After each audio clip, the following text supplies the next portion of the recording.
എടേ എത്രയും വേഗം 3 അടി വഴി ഇവിടെ കണ്ടിരിക്കണം കേട്ടല്ലോ. അത് നീ എന്നോടല്ല ചോദിക്കേണ്ടത്, പോയി നിന്റെ പഞ്ചായത്ത് മെമ്പറോട് എന്ന് പറ. ഓ തുടങ്ങിയില്ലോ ദൈവമേ, 2 കൂടെ പിന്നെ. നിന്റെ കെട്ടിയവന് പ്രാന്താ. എന്റെ നാത്തുനെ, നിങ്ങൾ ഇങ്ങനെയൊന്നും പറയാതെ. നിങ്ങളുടെ ഒരേ ഒരു ആംഗ്ലയല്ലേ. നിന്റെ കെട്ടിയെന്ന് തേടി എൻ്റെ പുന്നാരി അളിയൻ 3 അടി വഴി വീഴുന്നില്ലേ നീ വിവരം അറിയും. ഓലൊക്കെ ഉണ്ടാക്കും നീ. ദേ അങ്ങനത്തെ വർത്താനം പറയരുത്. ഇതേ പഞ്ചായത്തിന്റെ തീരുമാനമാണ്. ഒരു പഞ്ചായത്ത് മിണ്ടി പോരുത്. നിനക്ക് പച്ചക്കറി നടന്നു പറഞ്ഞല്ലേ ഞങ്ങളുടെ പഴയ വഴി നീ അടച്ചത്. ഞങ്ങൾക്ക് ഞങ്ങളുടെ പഴയ വഴി ഇങ്ങ് തന്നേരെ, അതാ നല്ലത്. ആ പൂതി അങ്ങ് മനസ്സിൽ വെച്ചേരെ. നീ വാടി, ഇവക്കിട്ട് പണി കൊടുക്കുന്നവരെ ഞാൻ ഏറ്റു. അതെ നാത്തുനെ, കൃത്യമായിട്ട് എഗ്രിമെന്റും കാര്യങ്ങളൊക്കെ ഉള്ളതാ, അത് ഓർത്താ നല്ലത്.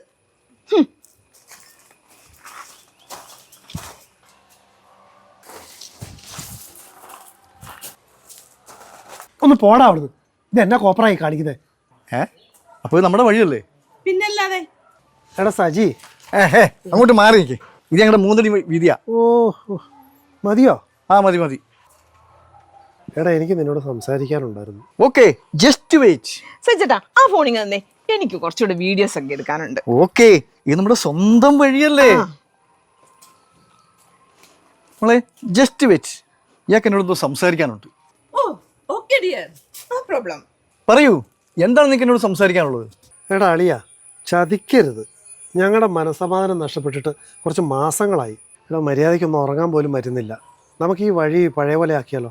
Okay, we have condition. എന്നാടാ തീരുമാനമായോ? ഞങ്ങളുടെ പഴയ വഴിയുണ്ടല്ലോ, അത് ഞങ്ങൾക്ക് തരണം.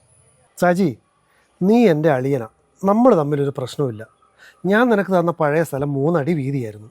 ഇനിയിപ്പം ഞാൻ അങ്ങോട്ട് തരാൻ ഉദ്ദേശിച്ചു. ഞങ്ങളിപ്പം 12 അടി വീതി വഴിയാ തരാൻ ഉദ്ദേശിക്കുന്നത്. നീ എൻ്റെ ഒരേ ഒരാങ്ങള, നീ എൻ്റെ നാത്തൂനും. സമാധാനമാണ് ഏറ്റവും വലുത്.